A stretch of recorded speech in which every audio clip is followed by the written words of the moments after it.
gusto de saludarlos, darles la bienvenida a todos a esta sala virtual de la Escuela de Gestión Pública. En primer lugar, quiero agradecer a nuestros expositores hoy, el día de hoy, a Verónica Zambrano, Gabriel Dalí, Luis Robas y Emerson Castro, así como a nuestra moderadora, profesora Mercedes Arauz. Un gusto que nos acompañen. Solamente quería darles unas breves palabras, además de la bienvenida, comentarles que la Escuela de Gestión Pública justamente quiere abrir estos espacios de encuentro de actores del sector público, del sector privado, de la sociedad civil, de la academia, con el objetivo justamente de poder discutir los problemas que nos enfrentamos, más aún en un contexto como el que tenemos actualmente, que es un contexto totalmente fuera de lo común, y creo que exige también de parte de todos los actores una madurez suficiente justamente como para tratar los temas más difíciles, escuchar las opiniones que tengamos, ¿no es cierto? Aunque no sean necesariamente que no las compartamos, pero podamos escucharnos, podamos discutir alturadamente, y creo que eso enriquece, ¿no? Enriquece a todos y sobre todo permite tomar mejores decisiones. En ese sentido es que la Universidad del Pacífico, junto con AFIN y muchos otros socios, queremos plantear estas plataformas como la de esta noche. Ya hemos tenido anteriormente un ciclo de conferencias inicial donde hemos tocado varios temas sobre justamente los servicios públicos y la gestión de infraestructuras, y creo que esta noche va a ser muy interesante tener justamente a los sectores públicos, al regulador, tocando estos temas y mirando al futuro, ¿no? Eso es importante, porque creo que eso enriquece también, como dije, al país. Entonces, sin más, yo les quiero volver a agradecer, darles la bienvenida, y doy pase a Mercedes Arauz para que nos conduzca en esta noche con este observatorio. Muchas gracias. Muchas gracias, Elsa, y con esto me estreno como profesora de la Escuela de Gestión Pública también. Y agradezco a la universidad y a FIN por sus socios por organizar este evento. Básicamente quiero hacer una par de cosas introductorias de la mecánica para que lo tengamos presente. Vamos a tener un conversatorio y como tal vamos a tener un par de rondas de preguntas para los 4 panelistas que ahora voy a presentar, los cuales voy a conducir yo. Pero posteriormente vamos a abrir las preguntas al público y por eso les solicitamos que usen el chat de Zoom, que está ahí abajo, para que ustedes puedan introducir las preguntas que quisieran darle a alguno de los panelistas. Encantada de tomar algunas de sus preguntas para poderlas pasar, porque vamos a tener como unos 20 minutos para poder conversar sobre ello. En primer lugar, bueno, el motivo es bien claro. Este tema hoy día nos motiva muchísimo porque el COVID-19 no solamente pues ha tenido impactos en materia sanitaria, sino los impactos son también de carácter económico y profundos. Y uno de los sectores que tiene más posibilidad de generar una reactivación económica es el sector de la infraestructura, y en particular todo lo ligado al área de transportes. Y tenemos muchos proyectos que están caminando. Y esos proyectos podrían ser los que nos pudieran ayudar, pero hay que tomar acción sobre ellos.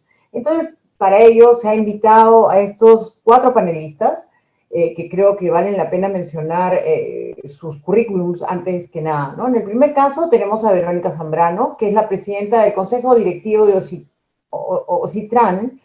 Verónica tiene amplia experiencia, es una abogada que tiene una amplia experiencia en la gestión pública, ha trabajado mayormente en los temas de regulación de servicios públicos en general, en su maestría inclusive y especializaciones, y creo yo que es una persona que fue elegida para hacer, y tiene un compromiso muy grande para agilizar estos temas. Luego tenemos a Gabriel Dalí, que es el director general de la Dirección General de Política de Promoción de la Inversión Privada.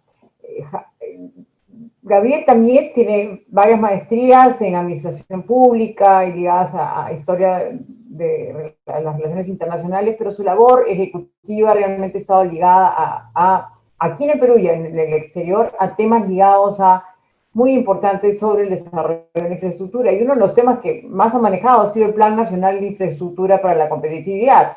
Creo que ahí hay un punto que tenemos que resaltar como un punto donde debemos retomar esa agenda o ver cómo la retomamos también. El caso de Luis Alonso Robas es el gerente de control de megaproyectos de la Contraloría General de la República. También es abogado, él viene y tiene una maestría de la Universidad de Georgetown en Law Center de Washington y fue becado por la beca Fundación Fulbright. Ha tenido cursos de especialización en manejo de asociaciones público-privadas y concesiones del BIP y de la Universidad del Pacífico. Y creo yo que es un funcionario que tiene la capacidad de proponernos de cómo trabajar con la Contraloría en estos momentos que necesitamos ser equipo para sacar el país adelante. Finalmente está Emerson Junior Castro, que es el director general de la Dirección General de Programas y Proyectos de Transporte. También tiene una maestría en Dirección de Construcciones de la Universidad Peruana de Ciencias Aplicadas, es ingeniero civil y tiene diplomados en gestión de proyectos de inversión pública, también de la UPC. Su trabajo y experiencia también es asesoría en temas de infraestructura de transportes. Estos 4 panelistas, como digo, se van a enfrentar a este tema que hoy día en la mañana, justo como abriéndome la posibilidad del debate, lo plantearon en una página editorial de gestión. Se vienen adendas COVID-19 en los contratos de APP. Creo que es un tema que tenemos que, y quisiera preguntárselo a los 4, dándoles los matices sectoriales, evidentemente, porque justamente lo que ha sucedido con el COVID es que ha cambiado todas las reglas del juego en realidad. O sea, los equilibrios de oferta y demanda se han trastocado tremendamente. Hemos visto en estos días el caso metropolitano y las vías de alimentadoras, digamos, y todo el trajín que ha habido y el apuro para resolver el tema, pero no es el único caso. Hay aproximadamente compromisos de inversión de 10.950 millones de dólares en APPs en este momento, de las concesiones de infraestructura en transportes, de las cuales son casi 37% se han cumplido y son como 7.000 millones de dólares que podrían ser utilizados como realmente el impulso de un empleo permanente, dinámico, que dinamice la economía. Pero hay que darle las condiciones. Y entonces nos interesa conocer cómo el sector público puede trabajar junto para poder lograr eso. Y bueno, sobre ese marco, que comienzo a plantearlos, todos los cambios que han habido, todos los temas que implican esta dramática situación, la primera pregunta se la voy a hacer a Verónica, y se refiere al tema de que, ¿cómo se va a trabajar el tema de considerar la pandemia como un evento de fuerza mayor y de qué manera eso tendría efecto en los contratos de APPs, ¿no? ¿Cómo hacemos para, por ejemplo, incorporar todos los sobrecostos que implica el hecho de la parálisis, y 2, las medidas sanitarias que impiden que tengamos al personal trabajando a plenitud, y eso implica sobrecostos? Y otras reglas de juego que implican el hecho mismo de tener todas estas medidas de control de la participación del público. A cada uno de ustedes les voy a dar 8 minutos, así que, Verónica, empezamos. Por favor, tu micrófono. Muchas gracias. Muchas gracias por la invitación a la Universidad del Pacífico. Y bueno, efectivamente, estamos ante una situación en la cual estamos hablando de efectos, pero el evento aún no ha terminado. Entonces, podemos ahorita repasar algunos de los efectos que golpean más a las concesiones en infraestructura de transporte, pero no como un evento cerrado, porque cada día sigue golpeando y va a seguir golpeando, porque en la medida que la pandemia no ha terminado y que es un evento no solamente imprevisto, sino de que no conocemos todavía las características de esta enfermedad, entonces se siguen tomando normas día a día que siguen generando una serie de complicaciones en el sector. Nosotros tenemos básicamente en obras de infraestructura de transportes concesiones que están en diferentes etapas. Algunas están en etapa todavía en construcción y algunas ya están en operación. Y algunas tienen una situación mixta, ¿no? Están operando, pero también están haciendo mejoras, construyendo. Y esta pandemia en realidad golpea en ambos escenarios, tanto en el constructivo como en el operativo. Y dependiendo del tipo de concesión, del tipo de infraestructura, el tipo, digamos, de impacto ha sido diferente, pero no menos grave en uno que otro, porque finalmente la saca de su cronograma de actividades, ¿no? Lo que ellas tenían previsto. Entonces, por ejemplo, en los casos de puertos, en el caso de uno de los puertos más grandes que tenemos aquí en el Callao, tenemos, por ejemplo, mucho trabajo de estibadores, y ha habido un gran número de contagios, y ha habido además una serie de estibadores que entraban dentro de estos supuestos de personas que son más fáciles de contagiar y que por tanto no podrían asistir a sus tareas, con lo cual se generaron una serie de consecuencias complicadas para poder atender la carga de las naves que estaban esperando en puerto, ¿no? Lo cual, ustedes, como saben, es costosísimo. Hablando, por ejemplo, de temas operativos, ¿no? Igual sucede con las normas de distanciamiento a las cuales se han visto sometidas infraestructuras como las de línea 1, por ejemplo, ¿no? Hay un distanciamiento y gracias a que ellos tienen un sistema de pago en el que el Estado entra directamente a tallar, no han tenido el impacto que han habido en las concesiones de Lima Metropolitana, ¿no? Porque ese distanciamiento obviamente genera que sean menos cantidad de pasajeros y eso es una situación de menos ganancias si es que ellas tuvieran un esquema de recuperación directa del pasaje, ¿no? Que en este caso no es el supuesto.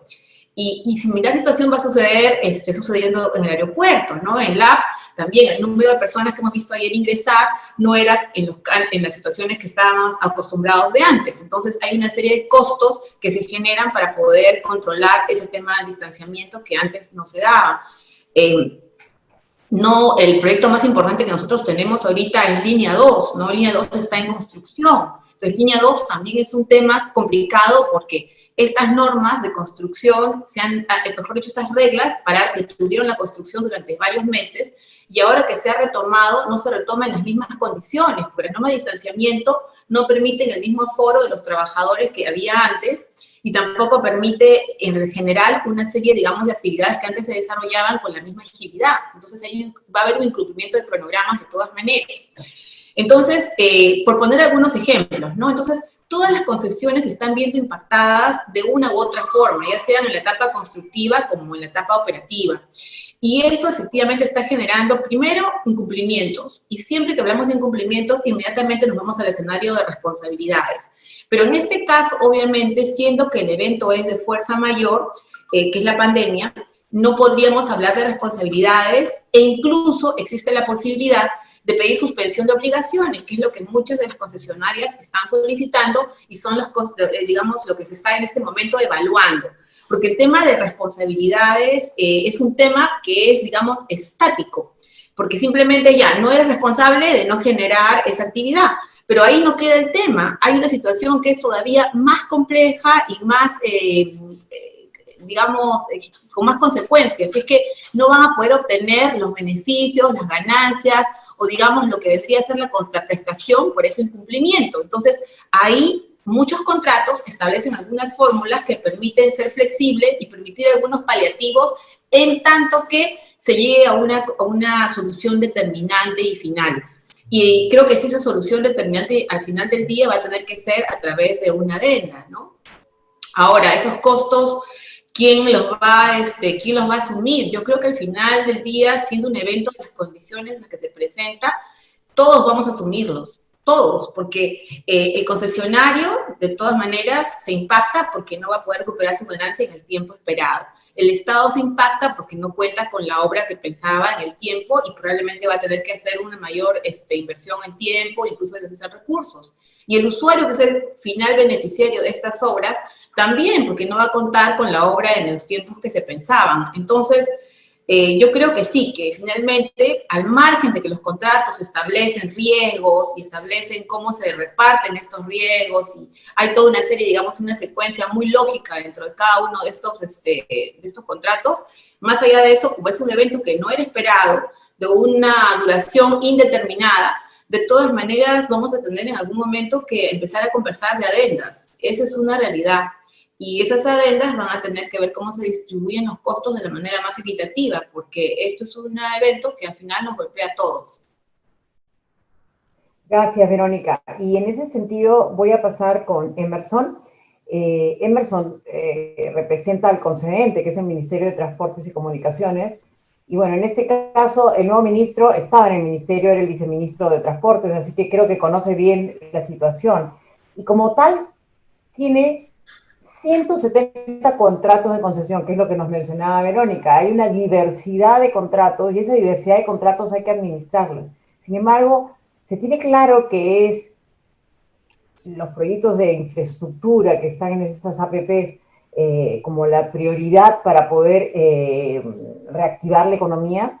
Se está coordinando intersectorialmente para poder, y liderando, por supuesto, como sector, para poder llegar rápidamente a tener una acción frente a estos contratos. ¿Cuál es la posición del Ministerio? Sí, ¿qué tal? Buenas tardes con todos. ¿Me escuchan bien? ¿Sí? Sí, perfecto.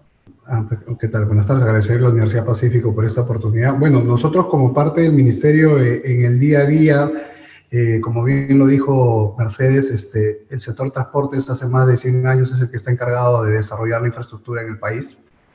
Llegaron en su momento las asociaciones público-privadas y bueno, ahorita el sector lo que maneja es una política nacional de cadenas logísticas principalmente, ¿no? Donde se encuentran las APPs, ¿no? Tenemos en realidad en promedio en este marco que maneja el sector 62 cadenas logísticas.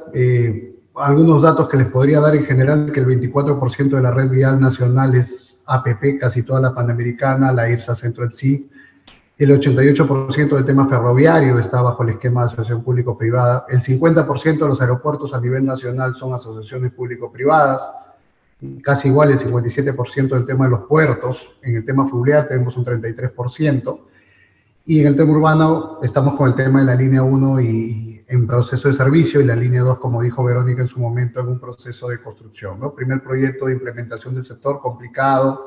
El riesgo del concedente siempre el tema de la liberación de áreas, ¿no? Sabiendo que estamos en Latinoamérica y que ese proceso y la idiosincrasia, creo que las personas hace ese proceso no tan dinámico en el tiempo y cada día se ha habido ver la forma con el ente rector de mejorar. De repente, la consulta específica es si el sector ha pedido reactivar. Lo que teníamos a la fecha, al día de hoy, si nos íbamos al marco contractual, como decíamos Verónica, y buscar un esquema de adenda, deteníamos el sector, que no era el objetivo. Entonces, lo que hemos hecho con la mayoría de concesionarios, conversando en la interna, siempre se conversa con el ente rector, con el regulador, es inicialmente ver bajo el mismo contrato y la aplicación del mismo qué salidas teníamos sobre ellos, ¿no? Y en sí, eso se ha basado en la aplicación de los mismos decretos, ¿no? Los decretos que tenemos de reactivación, como es el 080, el decreto 101 de PCM, y si no me equivoco, el decreto 117, ¿no? Que es la fase 1, la fase 2 y la fase 3. Y yo lo que veo en general y dentro del esquema del sector, si comparamos todo el esquema de reactivación, casi el 90% de este 100% de APP se ha reactivado, ¿no? Como por ejemplo en la fase 1 teníamos los proyectos que mandaba el 080 del PENIT y 56 proyectos de transporte, ¿no? Teníamos caso Jorge Chávez, que a la fecha el proyecto está en obra, está caminando, ha sido adjudicado el tema de la torre de control, se viene la adjudicación del sistema de movimiento de tierras y tenemos ahí un proceso, pero es una concesión autosostenible, porque creo que por un tema de brecha de infraestructura lo que busca el sector, y ya lo ha garantizado, lo ha manifestado claramente, es contar con esa infraestructura al 100% en los tiempos, porque el país creo que lo necesita, ¿no? Somos uno de los pocos países en Latinoamérica que contamos lamentablemente con una sola pista y necesitamos un terminal en las dimensiones, y eso se está conversando con el concesionario y eso está caminando, estamos en obra, es un proyecto reactivado bajo todo el esquema de las EPPs. Otro proyecto, como indicaron, que el sector ha podido reactivar es el tema, está dentro de la fase 2, pero es un proyecto de la parte del PENIL, la línea 2, ha arrancado el proyecto, ya ha habido una visita en parte de la Autoridad de Transporte Urbano, inició con el tema de la desinfección en sí, pero en la negociación, porque el esquema del concedente prácticamente es un gerente de proyecto del Estado, y lo que tiene que hacer es negociar para que pueda ese tema circular. Entonces, el proyecto ha podido caminar, ¿no? Tenemos unos proyectos de la IRSA Sur Tramo 4, que igual fueron parados, como el túnel Olaechea y el acceso a Pacaje, en lo que sería Puno-Juliaca, y ha sido reactivado. Es decir, por lo cual dejo un poco idea que el mismo contrato, por más que exista una posibilidad en adenda en aquellos donde el tema sea más duro, la reactivación por el esquema de APPs ha funcionado. Tenemos, por ejemplo, les comenté el Jorge Chávez, próximos a reactivarse, tenemos unos puentes con las obras del FEN, en el caso de que estamos revisando ahí el esquema de los costos, pero un poquito de la lectura de la norma que tiene el sector, por eso decía un poco que es la confianza del sector en el sistema, porque el sector confía en el sistema, es el esquema que en la negociación puede ir por partes, ¿no? Y este esquema es lo que le decíamos un poco a las empresas en las diferentes reuniones presenciales o virtuales que hemos tenido, ¿no? Hay cosas o plazos, como decía Verónica, que los podemos ir trabajando en el tiempo, que es directamente vinculado a la pandemia. El mismo decreto supremo 080 te hablaba de la etapa de preoperatividad, donde hay unos costos o gastos generales que la empresa lo tiene que reconocer, es decir, el sector. Eso queda claro. Pero hay otra etapa que es ya la etapa directamente en obra, ¿no? Y como se lo manifesté en su momento al regulador, el sector no puede trabajar de supuestos. Por lo tanto, esas cosas ya se ven en la etapa o en el desarrollo de la misma obra, ¿no? Donde si la empresa o el concesionario considera que hubiera un costo directo vinculado a una modificación del expediente, eso me lo tiene que verificar el supervisor de obra. Para eso tengo un regulador. Y si eso tiene base, regresará al sector para, de acuerdo al mecanismo de cada contrato de concesión, tenemos 32 contratos de concesión, veamos la alternativa bajo el mismo contrato. A la fecha yo creo que dentro del esquema de la negociación, por eso le decía, del 100% de obras, casi el 90% han sido reactivadas. Nos falta sacar ahorita, y lo menciona el aeropuerto de Chiclayo, estamos conversando con ellos, es una obra de rehabilitar la del sistema de pistas en Chiclayo, recontra importante, y mejorar el tema de la plataforma, y algunos puentes que tenían que ver con el FEN. Y en relación a la fase 3, lo que tenemos era directamente relacionado a lo que eran los sectores de todo lo que era la reconstrucción del norte, ¿no? Ya prácticamente eso está encaminado, el sector lo ha podido conversar, en este caso con el concesionario, que en su mayoría era Covisol, y eso va y si hablamos de reconstrucción, es reconstrucción con cambios, pero el mismo contrato tenía estas cláusulas de fenómeno del Niño, que pedía implementarlo bajo el esquema de asociación público-privada, y eso hubo en su momento unas conversaciones con el ente rector, pudo caminar el tema, y a la fecha esto se promedia iniciar 3 sectores que son 190 kilómetros de rehabilitación de vías, incluido modificación de 21 puentes para el mes de agosto. Entonces yo creo que sí posiblemente puede existir el esquema de adendas, no es que lo tratemos de evitar o mitigar, pero cada contrato es diferente en sí, y el sector está viendo las formas dentro del mismo contrato para sacarlo adelante. Entonces, en las 3 fases ha habido un buen esquema de reactivación. Jorge Chávez nomás es 1.500 millones de dólares. El tema de la línea 2, estamos hablando de más de 5.500 millones de dólares, proyectos reactivados. Estos temas de los puentes que los comenté, Julián, 80 millones de dólares, y que se pueden verificar y es tangible y los pueden ver porque ya todas esas obras, como les comentaba, han sido reactivadas en beneficio de, por eso, reactivar el sistema de inversión privada y generar trabajo directo e indirecto para la población. Gracias, Emerson. La siguiente pregunta es para Gabriel.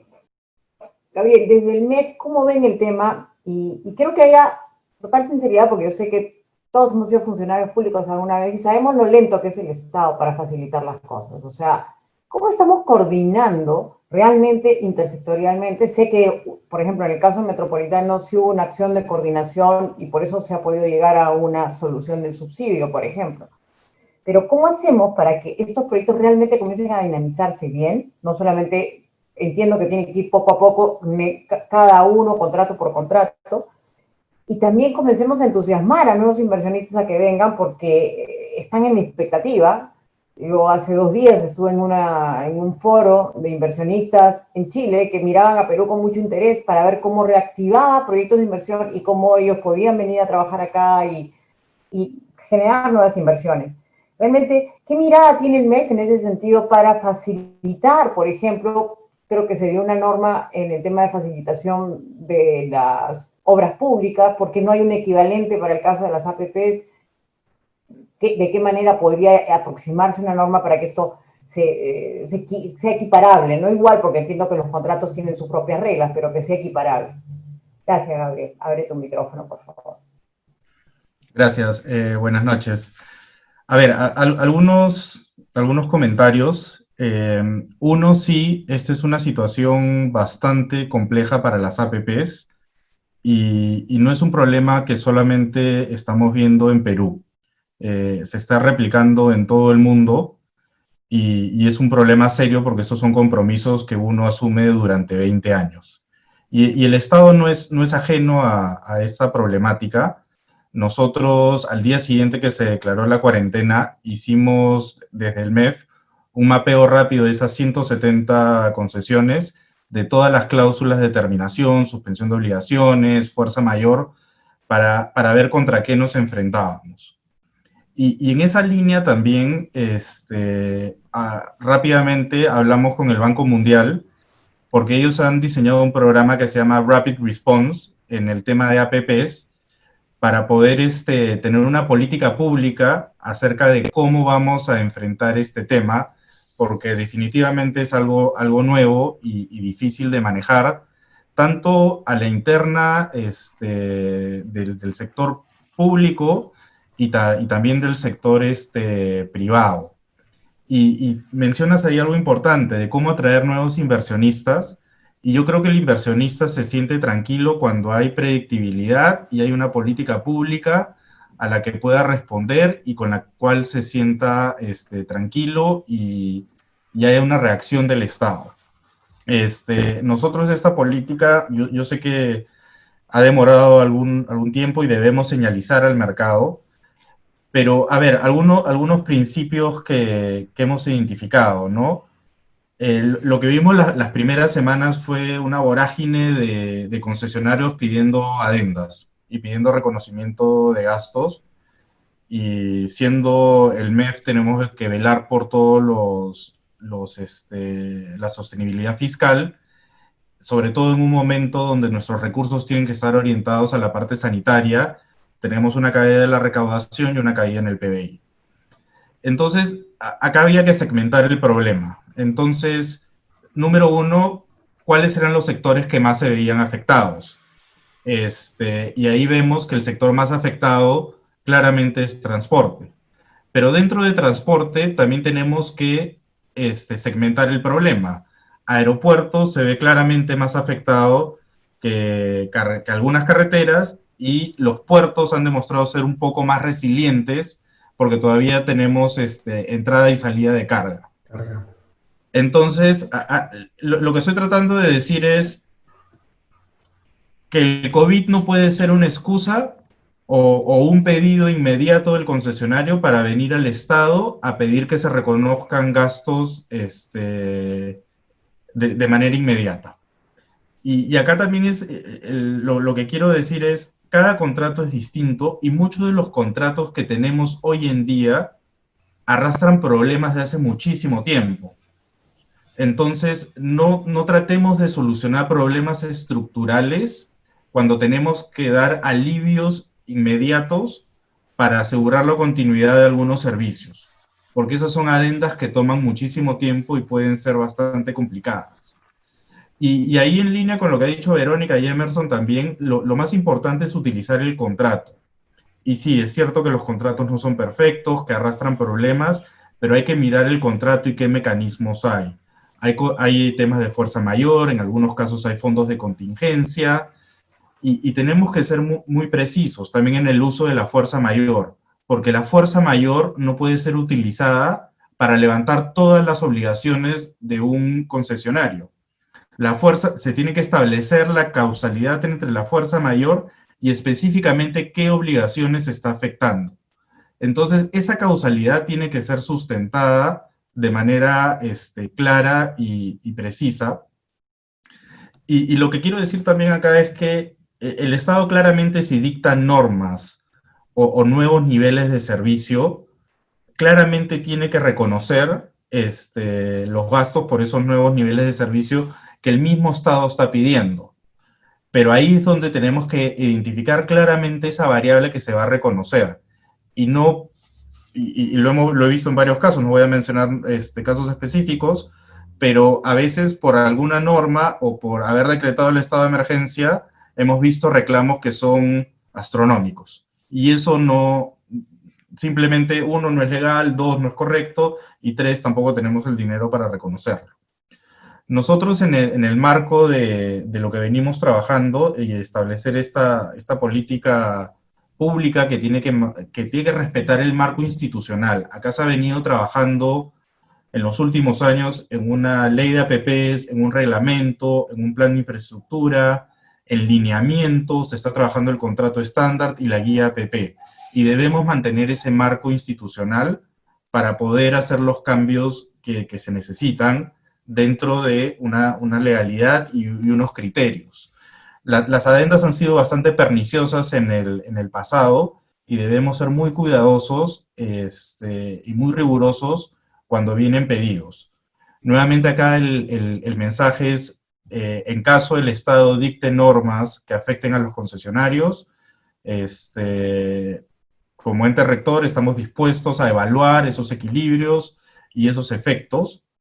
En el momento, por ahora, vamos a limitarnos básicamente a ver cuáles son los efectos COVID y no los problemas estructurales que tienen todos los contratos.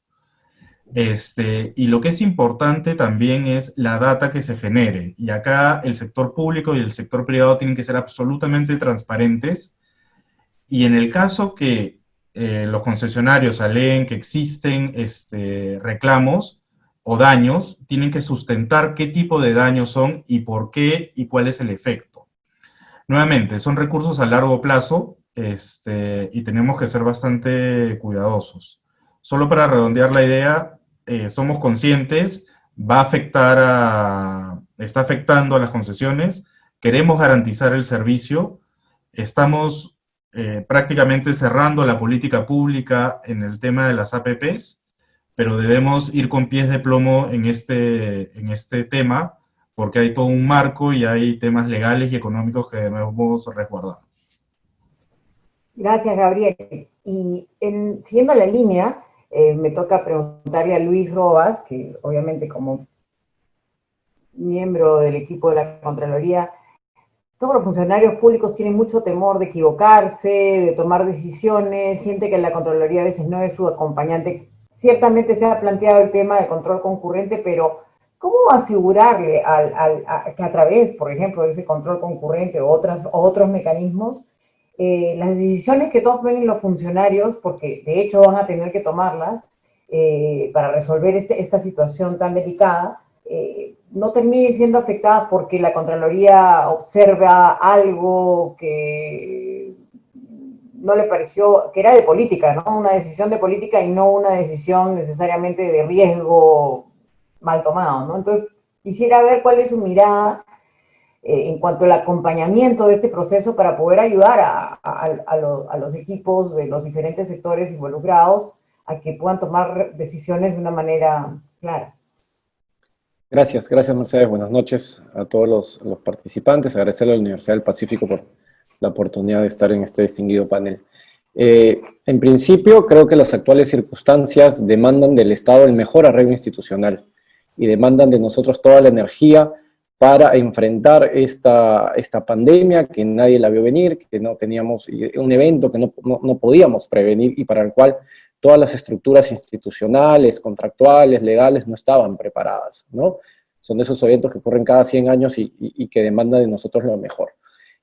Coincido con lo que han dicho mis antecesores y recuerdo, ¿no?, que ya en la última versión de la ley de APPs y el reglamento demanda de nosotros actuar como un sistema. La ley creó el Sistema Nacional de Promoción de la Inversión Privada, en el cual establece sus actores al rector de la política, a los sectores, a los organismos reguladores, a la Contraloría, inclusive. Y claramente nos establece que debemos actuar con cooperación, con buena fe, con intercambio de información, con retroalimentación. Y siempre imbuidos de los principios que son importantísimos, enfoque de resultados y algo que dijo Gabriel de transparencia, porque es crucial generar trazabilidad. La trazabilidad implica que un funcionario puede en cualquier momento sustentar sus decisiones. ¿Por qué se tomaron A y B decisiones? Evidentemente, y somos conscientes que muchas veces no estamos en un escenario ideal, no es que tomamos decisiones con información completa, con todo el detalle minucioso y mínimo que se necesita. Tomamos decisiones apurados a veces, tratando de paliar las circunstancias y nosotros reconocemos eso. Y justamente una herramienta que permite al auditor, por ejemplo, contextualizar, conocer ¿En qué circunstancias tomaron decisiones? Es el control simultáneo, el control concurrente del que tú has mencionado. El control concurrente permite que estemos allí como un actor externo.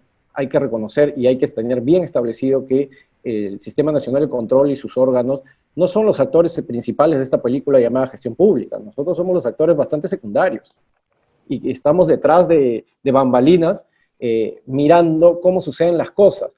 Y eso nos debería dar una ventaja que podría ser de ayuda a la gestión, que es siempre la mirada exterior te puede dar un esquema distinto, te puede dar a mirarlas de un enfoque diferente. Y eso es lo que busca el control concurrente. Acompañar para dar mayor información al gestor público sobre la adopción de ciertas decisiones, sobre riesgos presentes en las decisiones. Toda decisión tiene riesgos, pero la idea es aportar información. Aterrizando este control concurrente y este acompañamiento del que has hablado en la materia, nosotros ya hemos desarrollado con el Ministerio de Economía, con Gabriel y con algunos sectores, una serie de reuniones y de sinergias que nos permiten, inclusive en procesos de adenda de contratos, estar presentes durante, por ejemplo, la evaluación conjunta, o tener reuniones paralelas para no esperar que nos lleguen los papeles al escritorio para recién, de manera formal, salir con un papel y decir red flag, problema, problema, problema. No, sino interactuar desde antes para dar nuestro punto de vista, para ayudar, para también que el funcionario conozca cómo vamos pensando, cómo la Contraloría va viendo el tema, y nosotros, lo que es más importante, porque lo más importante es que nosotros conozcamos en qué contexto se están tomando decisiones. A lo largo de una serie de adendas y una serie de contratos que se han firmado, hemos tenido reuniones, y seguimos teniéndolas.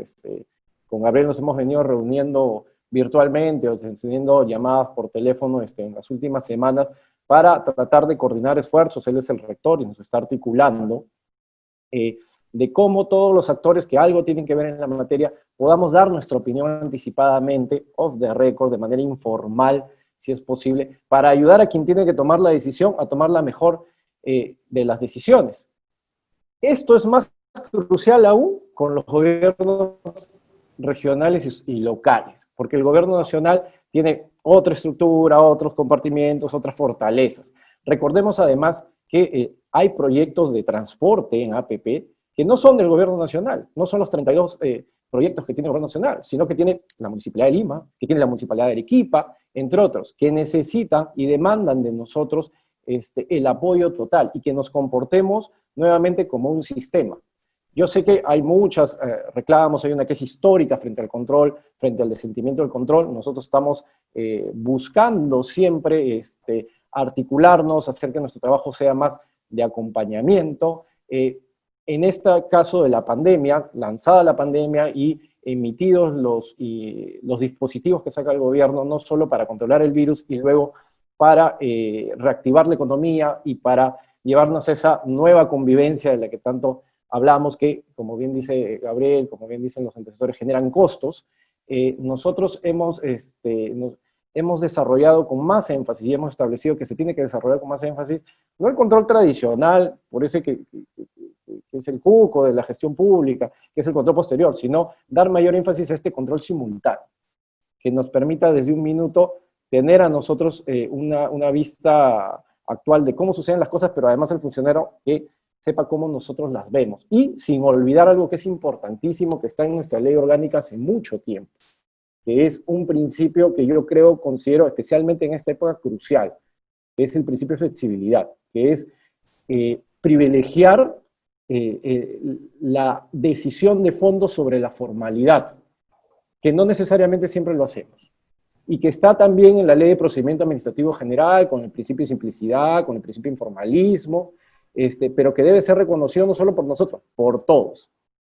Pero, dicho esto, además, creo que y haciendo el paralelo con la obra pública, en donde tienes una ley de contratación, es mucho más reglamentaria, mucho más paso a paso, mucho más estructurada, donde sacas decretos, el gobierno ha podido sacar una serie de normas en que reglan de manera general los pasos que deben seguir todos para activar. Es cierto, en APPs eso no sucede y es mucho más difícil, porque además tienes distintas industrias, pero además tienes contratos disímiles, que se han ido firmando desde hace 25 años, el Ministerio de Economía recientemente ha hecho un esfuerzo por sacar un contrato estándar, que ha tomado mucho esfuerzo, pero que es de acá hacia el futuro. Pero hacia atrás tienes una serie de contratos autofinanciados, cofinanciados, algunos con IMAG, otros con cláusulas de equilibrio financiero con distintos umbrales.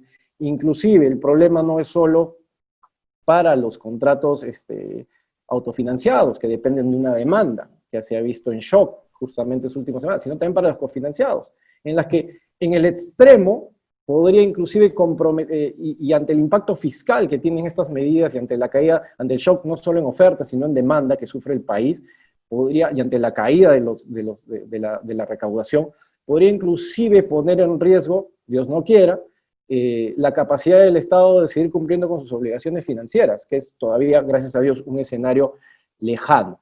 Pero que, coincidentemente, y para ir redondeando la idea, coincido con mis copanelistas en el que hay que llevar caso a caso, hay que utilizar todas las herramientas contractuales existentes en cada uno de los contratos, cláusulas de equilibrio, asignación de riesgos, hay que diferenciar el estadio en que se encuentra cada uno de estos contratos, si está en construcción, si está en operación. Inclusive yo también pienso que esto va a afectar inclusive a aquellos que estaban diseñando, que estaban en alguna fase precontractal todavía en preinversión o en algún otro organismo promotor de la inversión pública. Pero finalmente, tenemos que reconocer todos, creo yo, que el diseño institucional Perú, el diseño contractual establecido pre-pandemia, no necesariamente nos sirve.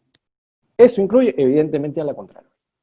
Entonces, tenemos que redoblar esfuerzos para que el sector público actúe como un equipo y ayude a la gestión de estos contratos, porque no olvidemos que estamos hablando de APPs. El otro día decía que el Banco Mundial señalaba en uno de sus blogs que esta A es la que tiene que resaltar, la de asociación, en el que pongamos por delante a lo que realmente importa, a la prestación del servicio público que se le va a brindar a un usuario. Muchas gracias, Luis, y gracias a los cuatro por sus respuestas. Y realmente tenemos un buen equipo acá. Yo creo que la mayor articulación de ustedes es primordial, y obviamente la articulación con el otro socio, que es el privado.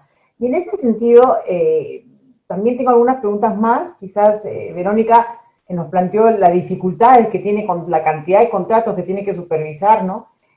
Sin embargo, hay un pedido, una demanda de los propios, digamos, socios, en este caso del sector privado, que buscan cómo flexibilizar el rediseño, cómo sustituir algún poco las obligaciones que están hoy día vigentes y cambiarlas en otro momento. ¿Cómo se tiene pensado hacer, más o menos, cuál es el diseño por el momento que están tratando de ver hacia futuro para ir resolviendo estos temas, para que podamos ajustarnos a la nueva convivencia que tenemos hoy día, dada el impacto que ha tenido el COVID, ¿no? Por favor, tu micrófono. Sí, yo creo que por ahora lo que tenemos que hacer es buscar la solución en cada contrato, porque, como decía hace unos momentos, no está determinado todavía cuál es el resultado final de esta película, por llamarlo de alguna manera. Entonces, mal haríamos en adelantarnos ahorita y buscar una solución vía adenda de algo que todavía no sabemos cómo va a terminar. Entonces, los contratos sí han pensado en eventos de fuerza mayor. Claro, de repente no los han pensado con el detalle, perfección y consecuencias que se están dando, pero está ahí en la situación, ¿no? Entonces, qué bueno que tengamos un representante aquí de Contraloría, porque en realidad creo que como no está todo dicho, va a haber un gran margen de discrecionalidad para encontrar soluciones. Pero lo que vamos a hacer como funcionarios es tratar de rescatar la esencia de los contratos, ¿no? Los contratos se interpretan de acuerdo a la común intención de las partes y a la buena fe.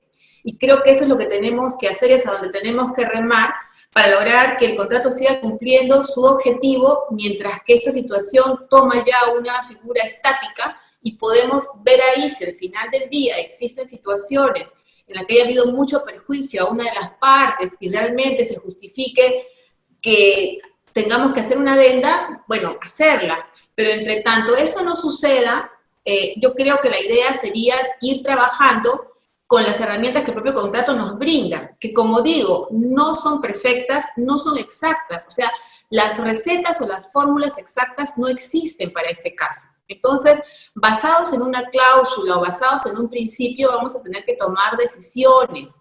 Y eso sí requiere el acompañamiento de la Contraloría, pero a un criterio también flexible. Porque si no, sucede lo que comentábamos hace un rato, muchos funcionarios van a tener mucho miedo a decidir, porque no existe que yo pueda decir, aquí la cláusula me autoriza a hacer esto o a hacer lo otro. Yo tengo que tratar de hacer que el contrato siga de alguna manera funcionando, ¿no? Que sigamos avanzando con las reglas que el contrato me brinda. Y eso es, creo, el objetivo que como funcionarios públicos tenemos todos, no solamente creo que en este sector de infraestructura, sino seguir avanzando a pesar de los inconvenientes que esta situación nos presenta.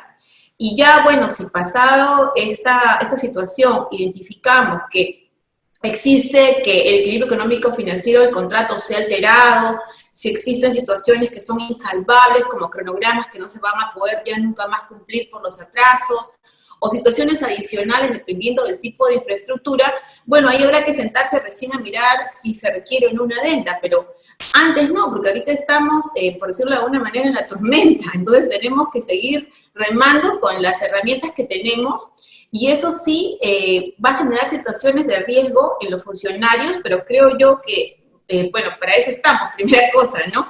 Y lo segundo es que sí tenemos que ser muy creativos, porque el contrato no nos da las recetas pautadas.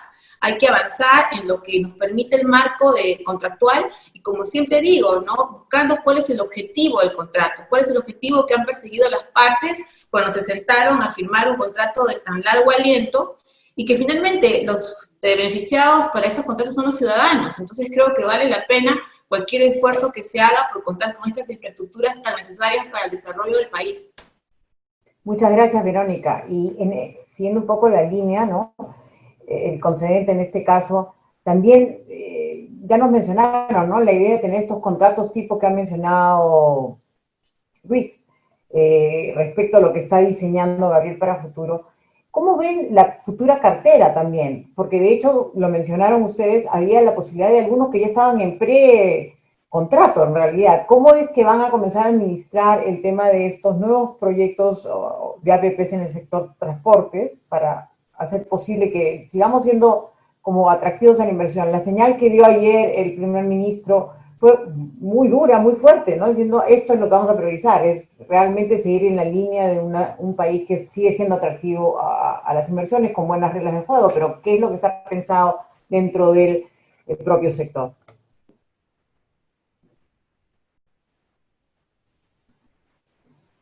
Micrófono. Gracias. Sí, ¿qué tal? Sí, dentro del esquema de la consulta, nosotros lo que tenemos al día de hoy es una cartera de proyectos, algunos proyectos en formulación, coordinación directa con Proinversión. Lo más cercano que tendríamos, se podría decir, es el tema del ferrocarril Huancayo-Huancavelica y el tema del proyecto del anillo vial, ¿no? Uno, el ferrocarril Huancayo ya en etapa de versión final de contrato, proyecto importante para el sector, para poder dinamizar la cartera. Y en paralelo el anillo vial, porque todos conocemos la situación de la vía de evitamiento de Lima. Pero ahí no nos quedamos como sector, ¿no? Esos dos proyectos se podría decir que son los más maduros en sí. Como les decía, el anillo vial en el caso en la etapa de informe de evaluación a preparar por Proinversión, y el otro ya para opinión de versión final por parte del concedente. Pero si hablamos específicamente de Lima en sí, el anillo va a colaborar, es un proyecto importante, tiene un enorme riesgo de diagnóstico, y la misma norma que indicaron en su momento nos permite ahora empezar estas etapas de preliberación o etapas previas de diagnóstico de terrenos, con lo cual, por la importancia del proyecto, el sector ya lo ha asumido, ¿no? El sector mismo tiene una dirección de predios. Creo que de todos los sectores, a pesar de la demora y la dificultad en la liberación de terrenos, transportes es el que más libera a nivel nacional, eso no le queda duda a nadie. Y esto lo hemos tomado y asumido en el tema del proyecto del anillo vial. En el caso del ferrocarril, bueno, se pusieron unas metas en el contrato, las metas se han cumplido dentro de la parte de terrenos. Hay un tema de zanjas de coronación para garantizar el tema de la operatividad en sí del proyecto, Pero el anillo sí es un reto grande para el sector, ¿no? Estamos hablando de una buena cantidad de familias en algunos cerros de los conos de Lima para poder conectar el Callao en esta parte con la zona del límite de Huarochirí con Lima. Pero también tenemos un área de la Dirección de Gestión de Infraestructura del sector, donde lo que vemos ya es otros proyectos a nivel de perfil, donde lo que tenemos que hacer es una correcta identificación. Ya se ha hablado hace mucho tiempo el tema de la periurbana en la ciudad de Lima. No nos va a bastar con el tema del anillo vial. Entonces, esos proyectos a nivel de planificación, el sector ya en la interna, a través de su dirección de estudios, los está avanzando. Tenemos algunos proyectos ferroviarios también de gran dimensión, promedio 18.000 millones, que también estamos elaborando y tratando de desarrollar los estudios. Entonces, un poquito, por parte del sector, lo que buscamos es tener una adecuada identificación y planificación para poder darle predictibilidad en las siguientes etapas al sector, ¿no? Y como decía, cada uno que se marque dentro de sus funciones, ¿no? El sector lo que va a aportar en el diseño de un proyecto es la capacidad técnica o la experiencia, en el caso en algunos otros proyectos, de la funcionabilidad y de la ejecución del mismo, ¿no? Nosotros estamos específicamente con ese tema, ¿no? Una pequeña cartera de estudios a través de la Dirección de Gestión de Infraestructura, y si hablamos de proyectos maduros con preinversión, tendríamos el anillo vial, el ferrocarril Huancayo. No descartamos el tema de volver a encaminar el tema del tercer grupo de aeropuertos, porque consideramos que las concesiones del primer y segundo grupo han funcionado muy bien. Entonces, el tema de la pandemia nos ha afectado, pero en la interna también estamos trabajando con YATA y algunos otros organismos para que ese tema de la demanda, más el tema del mercado, el apoyo de Promperú, Mincetur, yo creo que el Perú se va a levantar rápidamente, ¿no? Y el tema aeroportuario generó en su momento el tema de Jorge Chávez, y lo que consideramos es que sí puede haber una cartera para reactivar otro paquete de tercer grupo de aeropuertos que puedan ser concesionados, teniendo una rehabilitación integral de pista y unas futuras ampliaciones de terminales, ¿no? Esto es lo que les puedo comentar al día de hoy por parte del sector. Muchas gracias, Emerson. Y lo que quería consultarle a Gabriel es,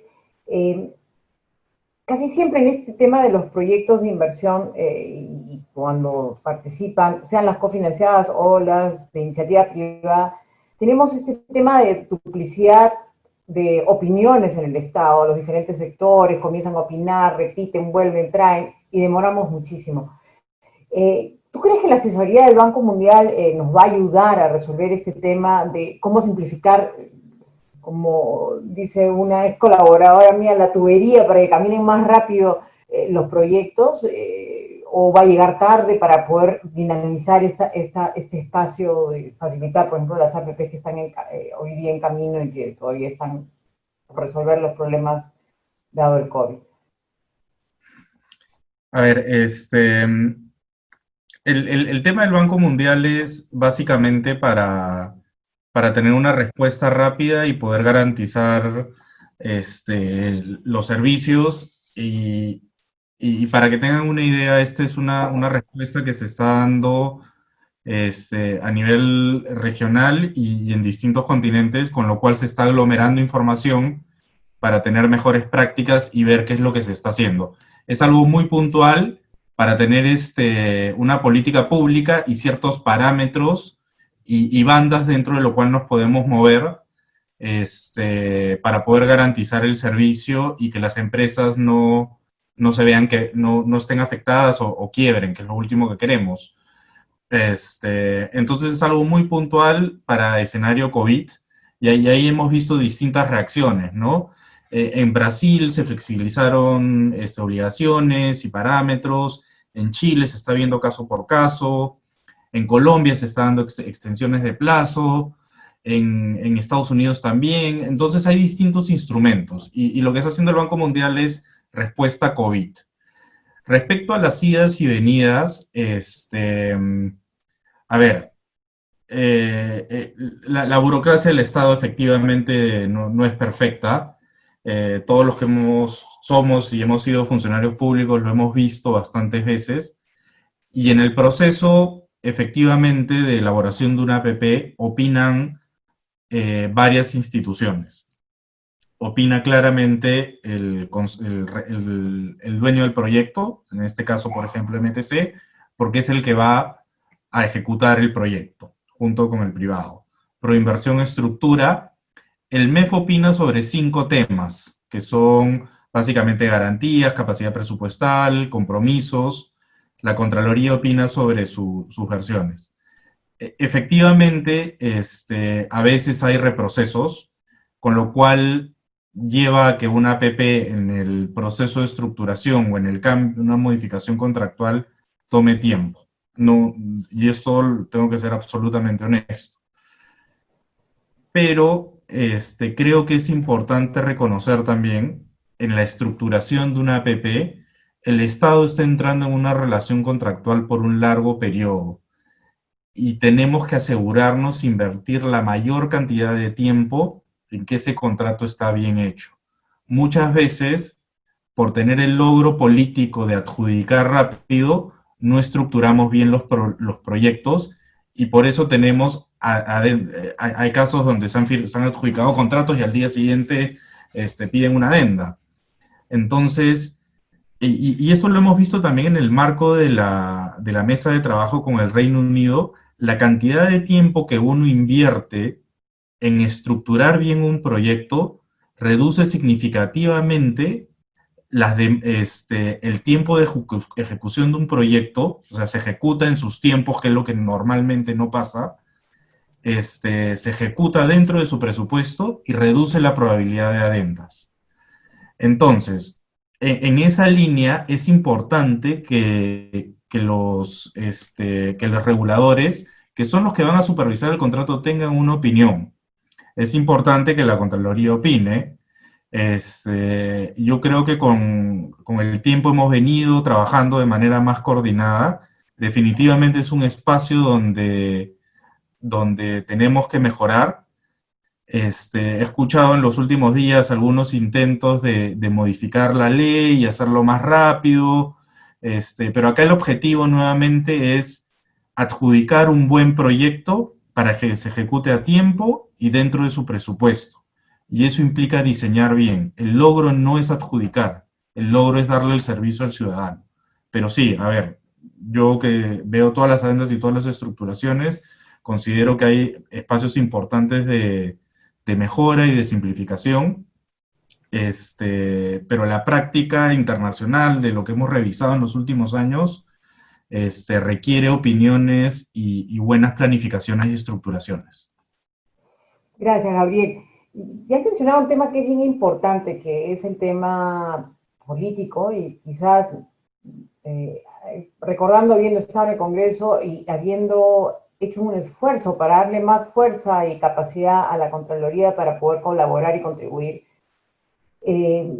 ¿Cuáles son las cosas más importantes que de repente desde el lado político deberíamos lograr, ¿no? Digamos, conseguir que los políticos entiendan que estos proyectos requieren esa prudencia, por un lado, pero a la misma vez no pueden vivir con trabas permanentes que se van generando porque, claro, hay un escándalo, entonces le inventamos una traba por ahí para que no se desarrollen los proyectos con la efectividad, porque hay más chequeos, más controles que de repente le dan una obligación a la Contraloría que no necesita, ¿no? Entonces, ¿cómo ves el tema? ¿Cómo podemos dar un poquito desde el lado público, un poco de una mirada más alturada, más prudente para poder desarrollar esos proyectos con tranquilidad? Y cómo la Contraloría nos ayuda en ese sentido. Me acuerdo que teníamos un proyecto de ley con la Contraloría que al final ni la sacamos, que simplificaba mucho a nivel local obras que las miraban, pero no estas obras pequeñitas que no tenían pues que estar en la Contraloría todo el día, ¿no? Al final ni siquiera lo pudimos aprobar, lamentablemente, pero creo que hubiera sido muy bueno porque ayudábamos a acelerar inversión pública pequeña con impacto local, ¿no? Ese es el tipo de cosas que a veces vienen de los sectores o de la propia Contraloría como aportes al Congreso, y queríamos darle esos aportes al Congreso para que mejore la gestión de todos los proyectos de inversión y en particular las APP. Luis, por favor. Sí, claro que sí.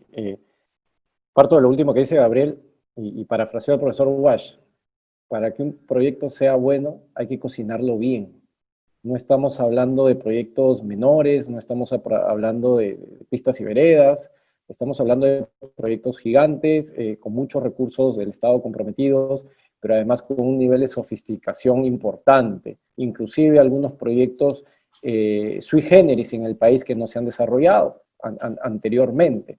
Entonces, eso requiere de una adecuada planificación y una adecuada formulación de los proyectos, un adecuado desarrollo técnico, porque, como bien se ha dicho, no vale correr mucho en la etapa de formulación, de estructuración y en la etapa de adjudicación, si es que luego vamos a tener un contrato mal diseñado que lo único que va a permitir es que esté paralizado, obligaciones suspendidas, y que es lo más importante, que es la prestación del servicio a un usuario, un ciudadano que desarrolle la economía, no se brinde. En ese sentido, no necesariamente siempre es comprendido esto. Y los tiempos que se toman y los insumos que se usan, a veces por gente que no conoce de estas materias o que tiene otros intereses, suena a prácticas ilegales, a intereses, etcétera, y créeme que nosotros en la Contraloría recibimos un sinfín de documentos con N denuncias, de todo tipo, inclusive tratando de aplicar la ley de contrataciones a los contratos de EPPs, haciéndonos denuncias utilizando un marco legal que no existe, etcétera, etcétera. Calculo que yo y todos aquí, mis colegas en el panel, reciben la misma cantidad de documentos y la misma cantidad de explicaciones. Pero yo creo que se hace camino al andar. Nosotros en Contraloría, lamentablemente, tenemos las necropsias de muchos proyectos mal gestionados, porque nosotros cuando hacemos nuestros informes o las auditorías posteriores vemos que se ha hecho mal, y tenemos mucha casuística que nos permite respetuosamente introducir mejoras en los proyectos, pero principalmente y creo que el término común en todas es que hay que pensar bien los proyectos, hay que diseñarlos, hay que diseñar bien los proyectos, hay que tener el sustento. Y ahí me detengo, porque si es cierto, yo lo llamo estos matrimonios de 30 años, en los que van a haber problemas, en los que los contratos no van a poder predecir todas las vicisitudes que surjan en el futuro, en el que el funcionario, lógicamente, tenga un amplio margen de discrecionalidad. Pero esa discrecionalidad, para que no se convierta en arbitrariedad, tiene que estar sustentada.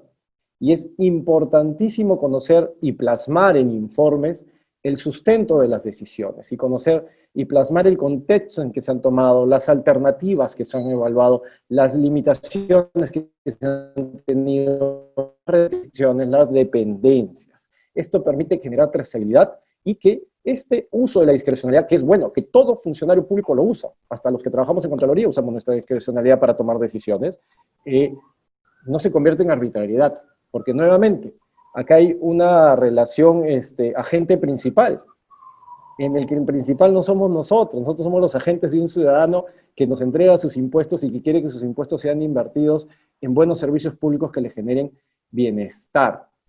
Entonces, por ese lado es importantísimo, y ahí nuevamente regreso al control concurrente, porque es el que nos permite a nosotros contextualizar y conocer. Nos falta mucho, nos falta incorporar tecnología. Tú decías, para un proyecto pequeño, mandar una comisión de auditoría es sumamente costoso, es innecesario. Ahí hay que usar, por ejemplo, el control social.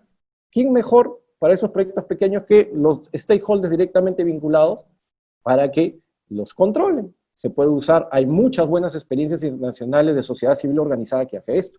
Sin embargo, para los grandes proyectos, ahí sí hay que tener un nivel de sofisticación mayor. Nosotros estamos preparando nuestros equipos para hacer esto, nosotros estamos reforzando nuestros equipos para tener gente que ha trabajado no solo en el control, porque para conocer hay un principio básico. Tú solo puedes controlar lo que conoces. Y para conocerlo hay que preguntar, hay que estudiar. Pero además, y eso es algo que es una bondad del nuevo marco normativo, hay que estar presente, hay que desde un inicio participar, conocer, pero para no interrumpir, sin injerencia. Y es así que nosotros estamos con Proinversión, con otros promotores, desde que se inicia, participamos en las reuniones, tomamos nota para poder conocer y para poder agregar valor sobre los proyectos, porque al final del día, todos los que estamos aquí sentados en esta mesa llamada Desarrollo de la Inversión Pública tenemos que generar eso. Pero evidentemente, siempre en el marco de la ley y lo que establecen los contratos. En el caso de transporte, quien interpreta los contratos en caso de un vacío de SOCITRAN. en el caso de la ley, quien interpreta la ley exclusiva y excluyentemente es el MEF. Y nosotros como Contraloría no podemos hacer otra cosa más que hacer respetar lo que ellos interpreten, vía el Consejo Directivo, cuando ellos juridad CITRAN, o el órgano rector. Y cuando no de la situación escape, hay que recurrir a los mecanismos, como las adendas, entre otros, para dar las salidas a estos matrimonios de 30 años, ¿no? Muchas gracias, Luis. De verdad, agradecido a los cuatro porque han tenido respuestas muy interesantes y como dije hace un rato, son el equipo COVID, o sea, que son los que van a ayudarnos a resolver este tema para la reactivación y el desarrollo de estos proyectos. Hay varias preguntas, las voy a hacer abiertas, algunas parecen más dirigidas a Verónica, por ejemplo, las que me han llegado, y agradezco al público también porque hay casi 300 personas han estado entrando y saliendo, ahorita tenemos 283, ya multitud de preguntas. Pero voy a empezar con algunas que, creo que una primera está más ligada a la actividad de OCITRAN, ¿no? Y habla de lo siguiente, aunque están también los concedentes involucrados, ¿no? Si bien el contrato es ley entre las partes, cuando algo no se encuentra regulado o sea un acuerdo contrario a derecho o lesivo en alguna de las partes, ¿por qué no acudir al Código Civil? Hay varios que preguntan lo mismo, ¿no? Como supletar, de una manera supletoria, y que podría ser como un elemento para usar ahora en estas condiciones de emergencia. ¿Eso lo ven factible? ¿Cómo lo ves, Verónica? De repente, Emerson. Sí, yo lo encuentro factible porque el Código Civil es una norma supletoria para todos los contratos. Entonces, en lo que no esté pactado o esté pactado no esté pactado en contrario, yo entiendo que la aplicación del Código Civil es importante porque es una norma general y que tiene unos principios básicos que nos ayudan a resolver las situaciones que se puedan presentar, sobre todo tratándose de contratos que son sinalarmáticos, ¿no? Y es muy importante porque el tema de lo sinalarmático es un tema que los abogados lo entendemos muy bien y a veces las personas que no están muy vinculadas al derecho no, pero es algo muy simple, ¿no? Porque tiene su origen desde el derecho romano, en lo que los contratos sustentaban en una contraprestación, ¿no? Doy para que des, o doy para que hagas, pago para que des. O sea, yo hago algo y quiero algo a cambio siempre. Y esa es la base de estos contratos. Entonces, en la medida que no nos salgamos de esa línea, yo creo que siempre el Código Civil es una norma importante porque va a permitir tener lucidez para tomar decisiones, que muchas veces, creo yo, cuando no haya claridad en una norma, podemos buscar siempre la interpretación del Consejo Directivo, en este caso de OCITRAN, pero entiendo que siempre el Código Civil va a ser una herramienta de mucha ayuda. Ahora, los contratos sí prevén la fuerza mayor y el caso fortuito, o sea que, digamos, por ese lado no nos hemos sentido con alguna omisión, ¿no?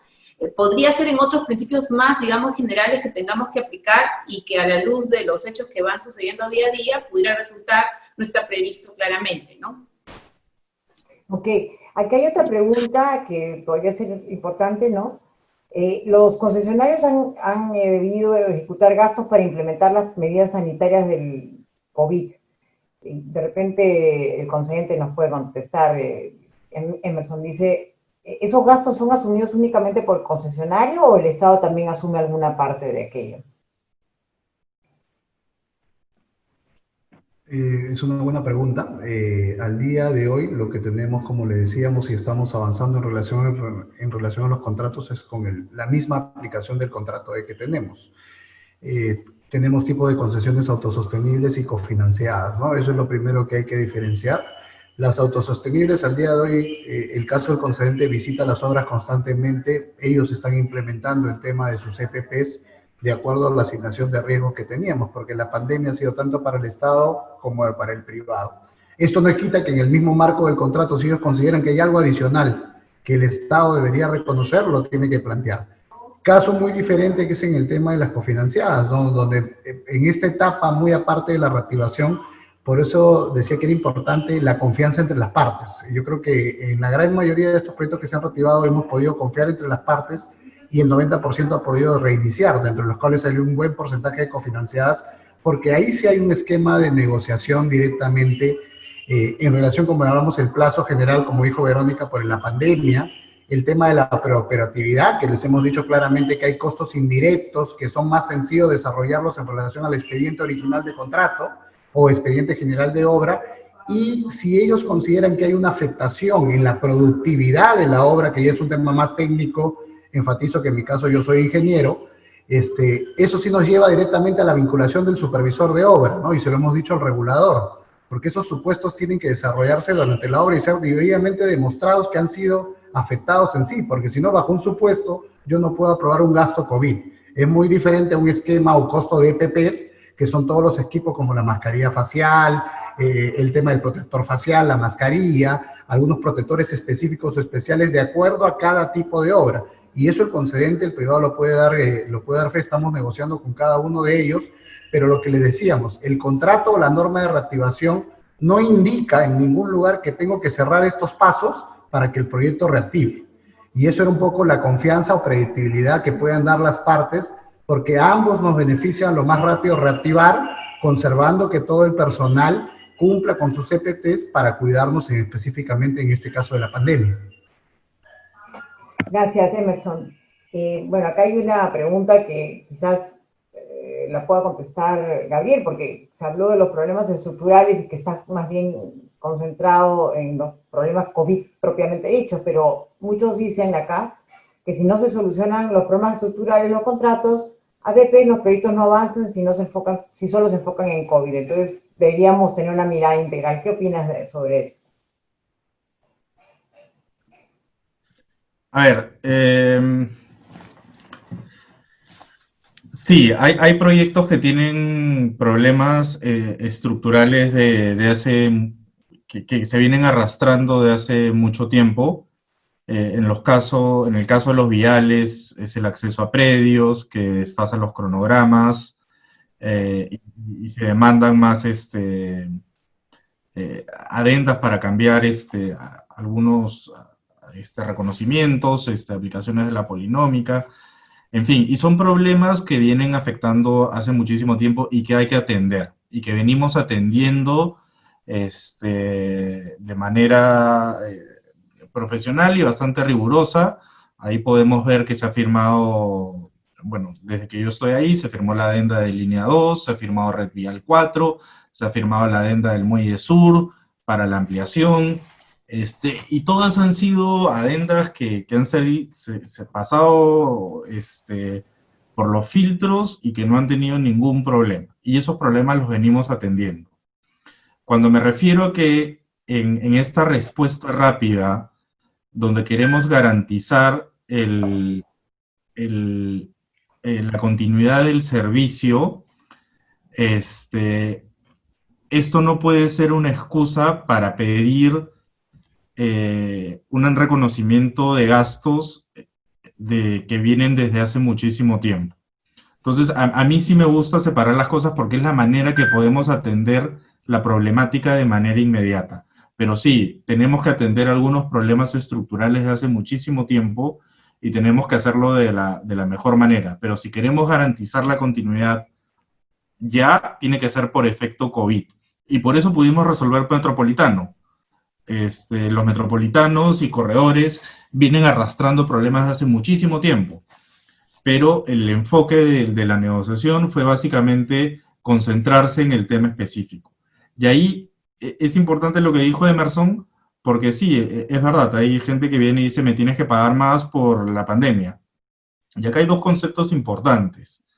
La pandemia no es algo que ha dictado el Estado, es algo que está afectando a todo el mundo, no solamente a Perú, no solamente a unos temas. Es verdad que el Estado peruano sacó una norma acerca de un estado de emergencia, pero acá hay que separar de que no es una norma en contra de la inversión privada, no es en contra de un proyecto, es de manera general. Y por eso existen asignaciones de riesgos. Y en todo caso, si un concesionario considera que sus rendimientos por cantidad de personal, cantidad de maquinaria, o por considera que está usando mucho gel o magías, deberá sustentar de manera rigurosa por qué está requiriendo un mayor pago por parte del Estado.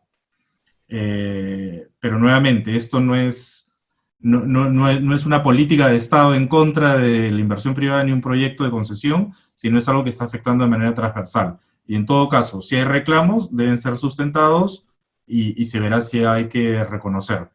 Y si claramente hay un cambio de servicio donde en un bus podían entrar 160 personas y ahora por un requerimiento del Estado puede entrar el 25%, esas cosas sí hay que reconocerlas, pero hay que ver nuevamente cuál es el efecto y determinarlo claramente. Gracias. Bueno, sí, las preguntas están, la verdad, muy buenas. Aquí hay una pregunta que de repente se la puedo plantear a Luis, es reconociendo la labor de cada uno, lo que le corresponde a cada quien, de todas maneras, ¿habría algunas barreras para que pudiera haber un grupo de trabajo, por ejemplo, entre ustedes y también, obviamente, los concesionarios, en la eventualidad, para poder trabajar soluciones rápidas y que justamente nos ayuden a facilitar estas inversiones en este periodo tan álgido en la cual necesitamos, pues, además de dar el servicio a los ciudadanos, movilizar el empleo, movilizar, digamos, una inyección de crecimiento? Bueno, a cualquiera, ¿no? Pero digo que, ¿cuáles serían aquellas barreras que les impiden un trabajo más articulado o cómo podríamos mejorar para poder hacer ese trabajo articulado? En principio, bueno, gracias por la pregunta, no hay ninguna barrera. En principio, desde un punto de vista más formal, inclusive tenemos hasta marco legal, porque la norma de APP habla de un sistema, del que todos los presentes, todas las instituciones que nosotros representamos somos integrantes. Pero más allá de eso, todos somos funcionarios públicos. Y tenemos el deber de sentarnos a solucionar, a encontrar puntos comunes para conseguir el objetivo común, que es brindar valor público, que los proyectos brinden valor público, que los proyectos se ejecuten con valor por dinero, ese famoso valor por dinero que está en muchas normas, pero que no necesariamente se alcanza. Creo que la mesa de infraestructura que surgió hace algún tiempo atrás, patrocinada por el gobierno británico, es un buen ejemplo, donde nos hemos sentado varios actores, inclusive públicos y privados, porque en este caso no es que no deberíamos estar en veredas distintas, sino deberíamos todos estar en la misma vereda para lograr el objetivo que es, nuevamente, conseguir que el proyecto brinde el servicio que se busca. También hay una buena experiencia con las evaluaciones conjuntas. La Contraloría formalmente no es parte de las evaluaciones conjuntas, nosotros no formamos parte de las evaluaciones conjuntas, sin embargo, se ha generado una dinámica en que somos normalmente invitados a esas evaluaciones conjuntas. Hoy día mismo recibí una invitación de Emerson para una de ellas, ¿no? Y preparamos a nuestros equipos y los mandamos, porque la idea es aportar, la idea no es sorprender. Nosotros en ese proceso adendario, según norma, posteriormente vamos a emitir un informe. Pero la idea no es esperar hasta el último día y guardar bajo 7 llaves nuestro informe para que vean para que se enteren de una opinión nuestra. Además, la idea no es que un informe, créenos, que en nuestro caso yo no soy el más feliz hoy cuando un informe de informe previo, por así decirlo, la Contraloría sale con una retafila de riesgo. Esa no es la idea. La idea es que todo se pueda solucionar, apenas tengamos algún hecho, incomunicarlo para que el proyecto salga nuevamente lo mejor estructurado posible. Y sí, es un gran reto, y es un gran reto que todos deberíamos tomar. Yo partí esta conversación diciendo que las actuales circunstancias demandan un mayor arreglo institucional de todos nosotros. Y creo que esta post-pandemia nos debe dejar, tenemos muchas lecciones aprendidas como país, tenemos muchas oportunidades, pero sí, demanda que nosotros nos sentemos más continuamente y generemos esa confianza en donde porque sin confianza no se puede avanzar. Tenemos que generar la confianza en nuestras instituciones y en el privado para sentarnos todos a establecer lo que es mejor para el proyecto, no lo que es mejor para intereses determinados, sino para el proyecto. Muchas gracias, Luis. Nos queda poco tiempo ya, pero hay algunas 3 preguntas que pueden ser puntuales nada más que quisiera tomar. Una que se la hacen específicamente a Verónica. ¿Qué opina de las cláusulas de reequilibrio económico-financiero en todos los contratos de concesión que establecen taxativamente que ante cambios en las normas, como por ejemplo la inamovilidad que afectan los ingresos de los concesionarios, corresponde compensarlos por el monto afectado? ¿Considera que es una solución válida en esta situación? Déjame terminar de hacer las preguntas, después aquí hay una directa para Gabriel y las contestamos breve. Agregando la pregunta anterior, ¿habrá una repriorización de lo señalado en el Plan Nacional de Infraestructura por la Competitividad en el contexto de la pandemia? Por ejemplo, creo que eso sí es importante, ¿no? Toda esta infraestructura que tenemos que plantear social en materia de salud o en temas de educación, en las áreas de salud, que son infraestructuras muy válidas y que de repente habría que mirarlas. Y esta va para el MTC. La demora de finalizar obras de las concesiones atenta contra su prestigio. ¿Qué hacer desde el MTC para acelerar eso? Son millones por invertir desde hace muchos años y esto está, además, atenta contra la promoción de nuevas inversiones. ¿Cuál es el camino de acelerar esas inversiones? Rápidamente esas preguntas y cualquier otro comentario, Luis, también si quisieras añadir sobre estas mismas preguntas. Gracias. Sí, sobre la cláusula de equilibrio económico financiero, yo considero que es correcta, porque esto no es un contrato de 2, 3, 4 años, sino es un contrato a 30 años o más. Entonces, en el tiempo pueden suceder muchas situaciones que cambien las realidades, y lo que esta cláusula busca no es compensar adicionalmente ni generar ganancias adicionales, sino mantener la proporción entre los costos que establece el contrato y los beneficios. O sea, genera cierta predictibilidad que costos y beneficios, tal como se plantearon el primer día, se van a mantener, porque si no, ningún inversionista pues estaría interesado en que el negocio a los 10 años ya no sea rentable y tener que seguirlo. Entonces, es una cláusula que yo creo que es importante porque hace que el contrato sea realmente atractivo y no compensa adicionalmente. Lo que pasa es que hay que ver el día que se aplica, aplicarla razonablemente y cuando corresponda, ¿no? Si no, como explicó Gabriel, tiene que acreditarse en dónde está pues este mayor costo que requiere sea reconocido, recompensado. Gracias, Verónica. Gabriel, tu micrófono. A ver, el Plan Nacional de Infraestructura fue el primero que se hizo y siempre dijimos que era un óptimo perfectible, ¿no? Y siempre está en evaluación y siempre podemos ir mejorándolo.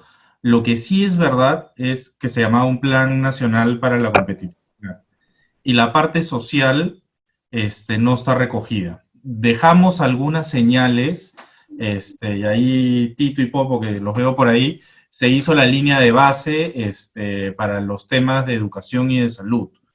Lo que está pendiente, efectivamente, es diseñar un plan de infraestructura social. No sé si, y ahí no lo tenemos tan claro, no sé si se acopla al plan de infraestructura o va por líneas separadas. Probablemente necesite una metodología distinta porque va a atacar más temas de pobreza. Nosotros ya tenemos conversaciones con el BID y con el Ministerio de Economía de Inglaterra para empezar a hacer ese trabajo. Pero sí, es algo pendiente, es algo que nos comprometimos en el Plan Nacional de Infraestructura y ahora más que nunca es algo que tenemos que pensar bien sobre todo en los temas de agua, saneamiento, residuos sólidos y hospitales, ¿no? Pero sí, es algo que está pendiente y que tenemos que trabajar. Emerson.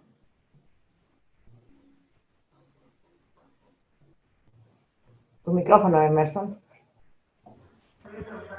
Sí, sobre el tema de la demora en los terrenos, yo creo que es un tema, como lo dije, no solamente en Perú, sino en Latinoamérica, ¿no? Es por la idiosincrasia del peruano en sí, de desprenderse de la propiedad.